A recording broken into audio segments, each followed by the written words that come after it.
The following program is paid for by the Charlie Butler team.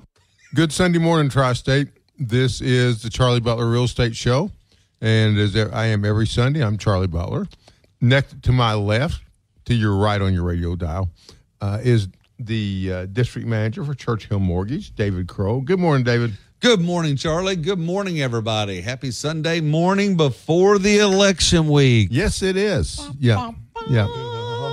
Boy. You know, it sounds like from, some of the things you see on TV, there are still going to be people, they're going to be in the booth flipping a coin. They don't know. Yeah. Yep. They just don't know. And Charlie and I are not going to discuss actual politics on this show. We don't discuss politics because we do business with Democrats and Republicans. We love them all. We love everyone. Yeah. And I sold a house to an anarchist, so there you go. Fully proclaimed one. Yeah. When I was much younger, long before real estate, guy used to run around with full-blown communists. And we would partake of adult beverages, sometimes a little too much. And we would go to the wisdom pours out. Yeah. We would go to his house. I remember this. And he had two dogs, one named Fidel, and the other one was named Che. Nice. And awesome. And he had this big old radio back then. I don't know how but he would get like Radio Free Bulgaria and Albania. Oh, yeah, he's doing those ham radios and all that. He was getting it from, especially that back then. Sounds like an ex-boyfriend of mine, actually. His dad had died and left him just a ton of money, and he didn't do anything except he was a sports writer then. For the local paper, which was about 5,000 people, but he was such a good writer. I mean, he was very talented. He got pretty well known in Southern Illinois, but we used to kid. A friend of mine was the one that came up with this. We're at a basketball game one night, and we went just to watch it. And somebody said, "You look familiar." And my buddy says, "That's Owen Brill. Never worked, never will." But Owen, if you heard that, I know you're still out there somewhere because we were just talking about you the other day. And so I said, "Did Owen die?" And he said, "No, he's still going. He's still going." And then next to David on his left, on your just go down the right on your radio. And Bobby, how do basketball announcers do that? You always hear with basketball announcers, they say it's to the left on your radio dial, or to the right. How do you know? I don't know why. I don't even know why they do that. I heard that just this past weekend. I was listening to the Colts game on the radio. Yeah. And they said the same thing. The Colts are going from your left to your right. I guess that they're looking at it from the TV. But I don't know why. That doesn't help me on listening as a radio person, right? You really don't care, do you? Right. No, I really don't care. I don't... Exactly. Yeah.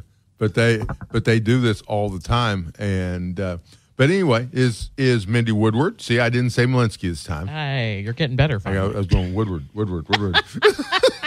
And because I couldn't marry a guy with a regular last name. Yeah, like Crow. Well, I could say something there, but never mind. Anyway, good morning, Mindy. Good morning, everyone. So, Mindy, we were talking off the air. And even if you got to go back a little bit, Mindy, as you know, or those of you that do listen, is a foreclosure specialist, and she gets some somewhat interesting stories. I do get interesting stories, and I would like to mention too that I get interesting properties as well. And so, not everything is like you see on television.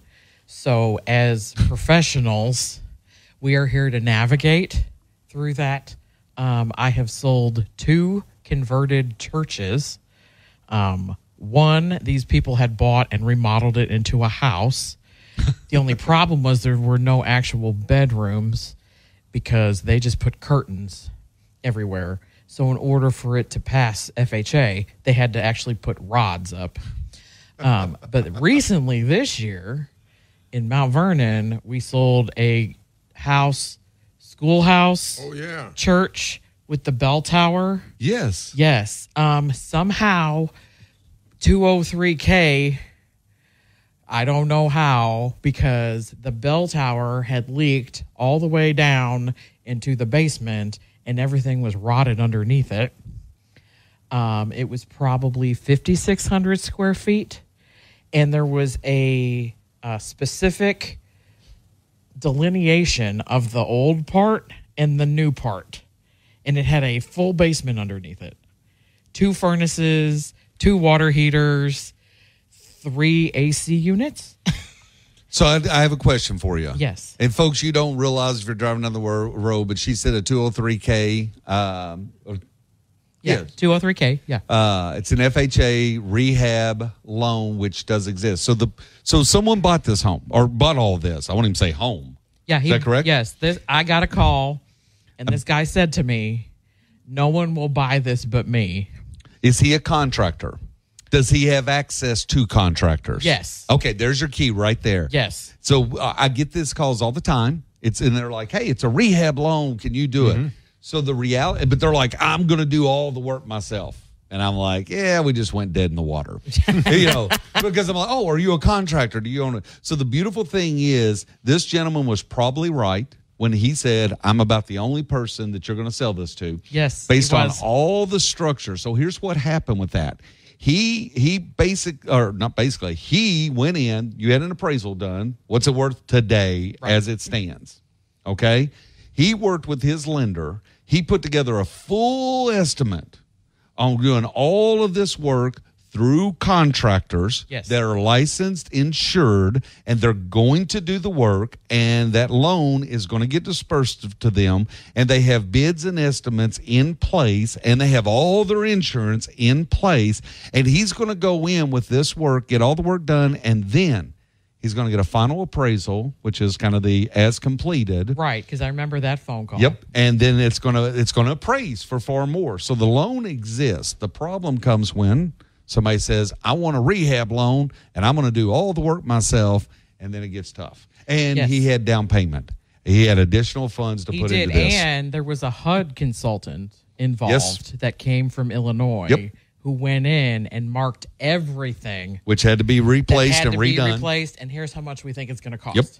Yeah, and it's a legitimate loan. It's just when somebody says, "I want to buy the $50,000 home down the road, and then I'm going to go in and do all the work myself, and I have no money. Don't they offer 100%?" And those are the kind of calls I get, and I have to explain, no, it doesn't work that way. It was very interesting. It was a 3-month process, and sending in invoices and talking to the consultant, and then at the very end, like 2 weeks before closing, we get an email that the loan officer we'd been working with doesn't even work there anymore.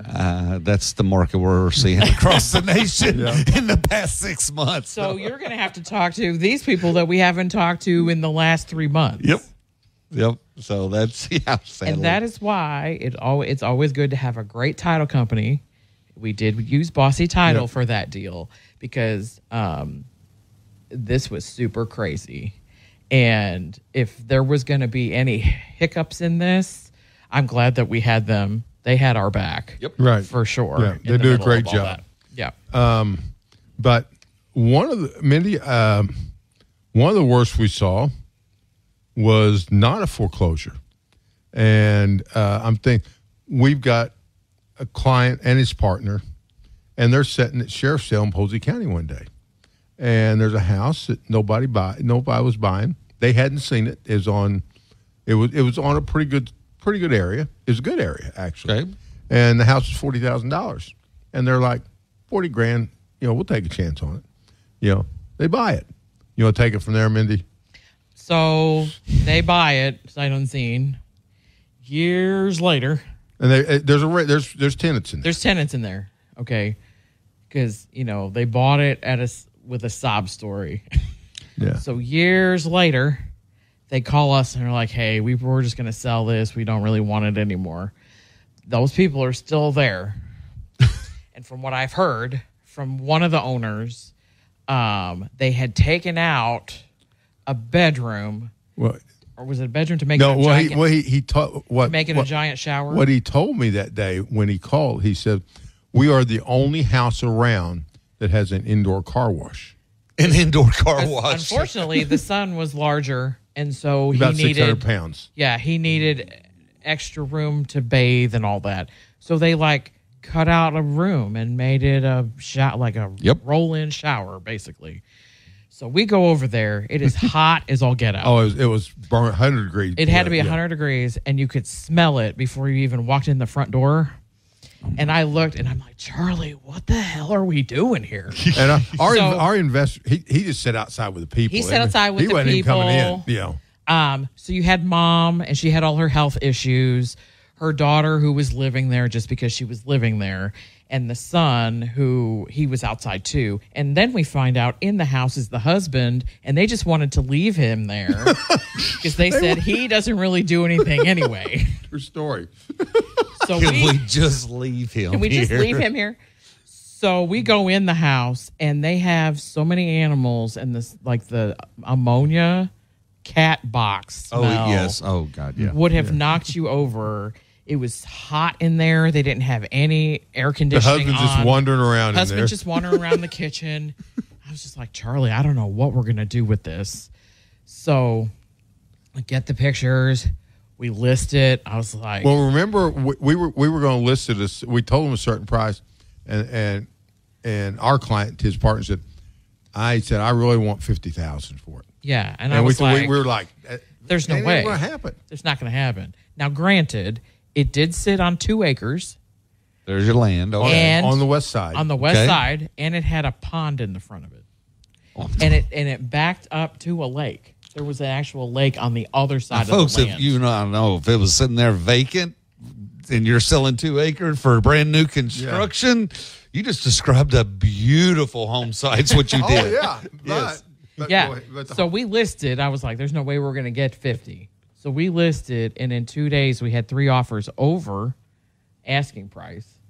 So we end up selling it, and it took a minute because the people had to move. Yes. And the buyer, who happened to be a neighbor behind it, yes, wasn't going to close until they were gone. Yes. So we got all that worked out.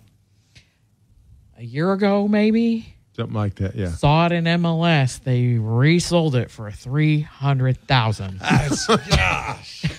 I mean, the land, the way you described it. Wait a minute. Yes, the way you described the land. But they didn't tear the house down. They went and rehabbed that. They rehabbed it. Do you understand all my days of talking to people, and they're like, we're going to try and find a piece of land, the pond in the front, 2 acres, backing up to a lake. I'm like, it's the dream, quote unquote, lot. I call it a home site, but it's the dream lot or home site to put a phenomenal home on. Well, that's the only way we thought. We didn't think they would ever try to rehab that house. No, we figured they would just knock all that over. Yeah. But they did not. Big bulldozer, let's just start from scratch. I get it. It's interesting. Now, 300 plus. 300,000. That's what paint and lipstick does for you. So before we get to David, we better talk about our sponsors real quick. And Mindy brought up Bossy Title during one of her deals, and as she said, she's correct on difficult deals. They're excellent. They have good staff. They're well trained. Except for Jeff Bossy, they know what they're doing. I hope he's listening. But anyway, so for if you need search, if you're not sure, a lot of times with estates especially, they're not sure what who owns what or what was left to who, or if there's judgments there or whatever. Just call Bossy Title. They'll do that at a very reasonable price, and their number is 471-4000. And I was going to say something else. David, what is have rates dropped to 3% while I was talking? Let me check my Googler. see if I can find that 3% tab. Well, it helped me if Mindy says David's going to talk about the rates. Amen. Oh, I can just say, folks, we have stabilized. We're here. We've got a big week coming up here as you're listening to this show. A lot of things getting ready to happen. A lot of economic data coming in. We've got a presidential election. I think if I can say it bluntly and honestly, everything is just status quo at the moment. We're going to get through this week, and And look, but they're lower. Rates are lower than we were or when 2024 started. So that's the positive. Amen. And Charlie, for all you folks out there renting, please keep in mind rent is absolutely 100%. Yeah, your landlord's going to love it because you're paying the mortgage for him. Yep, you're either going to pay your mortgage or somebody else's. Yeah, you're going to pay your mortgage at 6% or whatever that rate is right now, or you're going to pay his at 100%. Absolutely. So, no, it's a good time. And folks, if you would give me a call if you'd like to get pre-approved to purchase a home. And as things are progressing, and we're in November, so we're going to have another rate cut. We will look to do refinancing. It's been picking up and will continue. But give me a call, 270-222-0676. And David, one of the things, since you gave your number, we didn't say, it's also brought to you by Churchill Mortgage, and Dave Ramsey kind of copies off us. But yes, anyway. That's what it is. But I know you've heard, those of you that listen to Dave Ramsey, and he was on right before us, he's been talking about them for 25 years probably or more. Yep. Yeah. So, but Dave, great folks there in Brentwood, Tennessee, but there's an 800 number there. But the issue, it's not an issue, but if you want local service, the number David just gave you, call David because, he can take care of any of your needs in Indiana, Kentucky, or Florida. Yep. Any of your mortgage needs. I kind of left that a little too open. You can think of any of their needs. We're talking mortgage needs here. Yeah. Family show. So, so David, something interesting I've been following, and I don't know what to make of it. And it's just give you Warren Buffett, smart man. He's been known to make some wise choices in his lifetime. he is selling tons of stock. He sold $40 billion of Bank of America. And now he made Bank of America's went way up since he bought it. So he made a huge profit. Apple, which was his biggest holding, he sold a lot of that. Some of his bigger holdings, while he still has billions invested in him, he's still one of their biggest shareholders, or the biggest in many cases. He is selling bank stocks, especially, and they say he's putting a lot of money into treasuries. Well, Warren's part of the reason the 10-year treasury keeps going up. That's a gentleman that can make a move from, we'll just say, from one stock to another in layman's terms and actually impact the market. Yeah, I can. My little 401k adjustment I make doesn't do a whole lot on the global picture. Now, what they're saying he's doing is he's buying back a lot of Berkshire Hathaway, which I do own, and it's been a great stock, obviously. So he's liquidating other stocks, especially banks. Liquidating parts of them. Yes, parts, and then he's buying back his own stock. His own stock and investing in treasury. So what, I guess, and I'm just hitting David with his cold, by the way. So, but I've been following it, and even the real experts don't really seem to know. They say it's concerning he's doing this. So there's one thought that comes to mind, and it's understanding the 10-year treasury, and I'll try and summarize, but the average person knows for the last 2 years you've seen money market accounts for us normal human beings, not Warren Buffett land. But you can move your money into a money market at hypothetically 5% interest, basically risk-free. I think I had one Old National for, it's not that high now, but 5.5%. Right, and I like what you said. It's not that high now, is what you just said. 4.5%. 4.5%. Yeah. So in my example, yes, I was saying 5. Well, as it is known, we're going to go through Fed fund rate cuts, which will directly impact money market accounts, car loans, credit cards, not directly impact mortgage rates, but indirectly affect mortgage rates. Well, hypothetically, Warren may be gambling, a much more educated gambler, that rates are definitely going to go down. And if right now that money market, in your example, Charlie, moved from 5 to 4.5, well, Warren and people of that magnitude, they may say, well, a 10-year treasury is producing a yield at 4.17. So why not go ahead and lock in a bulk of money that I'm guaranteed 4.1%, 4.17% return on investment annually over the next 10 years, guaranteed. Billions is 4% is a lot of money. Oh, I would like to have 1% of Warren money. Yes, I'll take a half. Amen. Yeah. So he may be positioning himself to know that rates are going to go down, and that he's going to lock in these 10-year treasuries now before that yield starts to really fall off.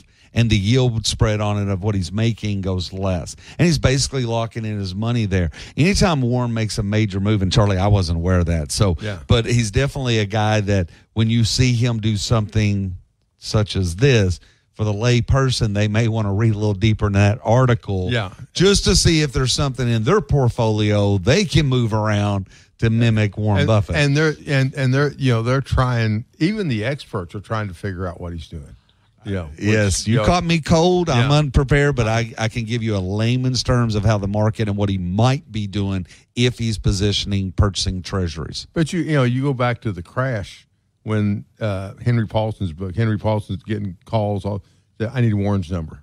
Yes, and Buffett, loaned GE money. Yes, that allowed him to stay in business. GE had called Henry Paulson and says we can't open on Monday. Nope. Because the credit market had froze. Everything froze. And for those that don't know, they don't operate off cash because they're so big. Oh. They have to have credit moving all the time. Yes. And Goldman Sachs called, which they knew Warren's number. But Warren, yeah. Keep going. So anyway, everybody says Warren's a nice guy. Warren made a very astute business where he, and I can't remember all the details, but it was very complicated. But he made billions off of loaning money to GE and Goldman Sachs. Yes, and positioned himself because those companies all came back. Yeah, all those companies have thrived, and his holdings have skyrocketed on his position. And they were borrowing money too, and he charged them a fairly high interest rate because they really didn't have any place else to go for that many $1 billion except Warren. Well, it's like I said to somebody just this week, remember the golden rule? And they're like, oh, do unto others as you'd have them do unto you. And I'm like, no, he with the gold makes the rules. And at that point in time in history, Warren held the cash. Yeah. And they all needed it, which goes back to the federal funds rate. When people hear that they cut it 50 basis points, 0.5%, people think, oh, did mortgage rates go down 0.5%? No, they didn't. And the Fed fund rate is really it's an ultra short-term interest rate in which basically banks lend money to banks. Big companies lend to big companies, if you will. And when you said those credit markets froze, nobody was lending on that 24, 48-hour period, and they were like, we can't open on Monday. What was the Treasury Secretary's name? Not Treasury. Not Jerome Powell now. It was Jeffrey Greenspan. Greenspan was. No, it wasn't Greenspan. We're showing our age. Guy with a beard. No, but he's not the one I'm thinking of. There was another guy. I forget what his title was. But anyway, he said it didn't. We thought the stock market would plunge, and he said stock market. Of course, it did go down. Went down 500-600 points. They thought it was going to be a lot worse. But he said we didn't see the credit markets freezing up. Credit's frozen, and ultimately the stock market. Because I can still remember those days because I made some moves. The high in that time frame of history, we gotten up to around 14,000 on the Dow Jones. I remember. Yep. And it basically went from 14,000 down to 6,500. So you're talking, more than half. I was buying all the way down until about 6,800. I thought, because I was convinced this would come back, hit 6,800. I don't know. Maybe I'm wrong on this one. I had just about everything in there. And hoping everything bounces back. And I bought D.R. Horton then for $19 a share.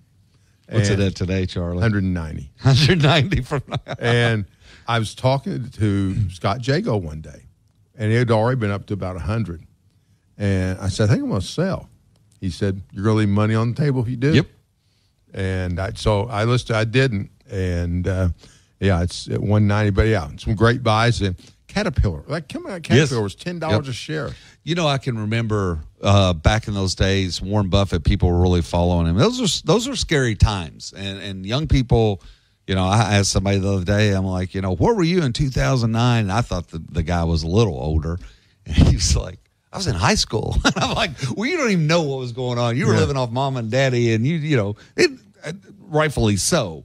But I still remember 2007, 8, 9, and 10. Those were some challenging times. And I was reading a book here a while back, Too Big to Fail, and it opens with Jamie Dimon taking a couple aspirin from a slight headache, you know, because from a hangover. Yeah, that he said that. And it just you don't think about their normal lives, but he said his wife was mad at him because he got called to the treasure secretary. You know, they all got called there. You know, and that Friday night, and his daughter was getting married, and he was supposed to meet her new in-laws at his house for dinner, and he was 2 hours late. Yeah. Didn't go over well with the wife. Didn't go over well with the wife. But anyway, didn't realize what was getting ready to happen to the entire global economy. Anyway, he gets all his managers on the phone on Saturday. You know, all his top people. And had giant conference call. And he says, okay. And he started naming names. He says, I need a plan what's going to happen if Merrill Lynch goes under, if Bank of America goes under, if Goldman Sachs goes under, and he just keeps naming them. Keeps naming them. And I can't even think of the real big one that Lehman Brothers. Lehman Brothers, thank you. Yes. I mean, you're tapping in some old brain cells here, Charlie. Keep going. But, so what happens if all these financial institutions go under? What are we going to do? You know, and who can we buy? That's what the Fed was asking him. Who can you buy? Yeah. Yeah. And it's like they forced Bank of America to buy or absorb Countrywide Home Loans, and the biggest lender in the nation at that time, and they went under, and B of A. Well, one of Jamie Dimon's people, they wanted them to buy, you know, but he was big enough to say no. Yeah. You know, and one was Jamie Dimon, CEO of Chase, and so his analyst said. He said, they said, their loans, their bad loans, we can't find the bottom. No, it was horrific. And but that's not where we are today, folks. No, thank goodness. No, we have not seen. Well, as Warren Buffett said at that time, we were 48 hours away from a depression. Yes. Yeah, and that's probably correct. And that's because we have the technicalities, we have the automation to avoid those types of dire situations from a global standpoint. And we do, and we have, and we put in all the regulations beyond overregulated when it comes to the lending world to prevent something like this from ever happening again. And you know, David, one of the things, bring Mindy in here on this, 05 and 06, very good times, as you remember. Great times. Great times. Absolutely. But a lot of people getting foreclosed on in 05 and 06. That's some of your best years. Some of my best years, yeah. Where times were so good, but those variable rates Yeah, there were was all kinds of reset. stuff They were going on. resetting. And that's what really happened in 2000, the end of 7 going into 08. You know, if you've ever watched The Big Short, Yep. that the one guy that really figured it out, he hired that guy. Yep. And he said, you want me just to tell you who the top 20 bonds companies are? I said, no. I want to know what's inside those bonds. The bonds. And then and when he started finding out. Garbage. He started, Yeah, there was nothing in there. And he started finding out that all those rates were getting ready to reset. Yep. And those people weren't going to pay. And everybody wanted out of his fund, and of course they wound up making billions. I was just sitting here thinking about how a couple things in my life that have been pretty important always happen during like an economic crash. So I start with Charlie the day before 9/11. True. My first marriage was in 2009. Yep. And then I bought my house now during COVID. So There you go. There we go. Bobby's saying we got to go. Mindy, how can they get a hold of you? 812-483-1309. David, if they want a mortgage, You want a mortgage pre-approval? Refi 270-222-0676. And Charlie Butler team, you can call me directly, 812-499-7758. If we can't sell your house, we'll buy it. And so for Mindy Woodward, David Kroll. This is Charlie Butler. Have a great Sunday. This program has been paid for by the Charlie Butler team. From the Kate Foppel Ford Studios, this is Newstalk 1280 WGBF.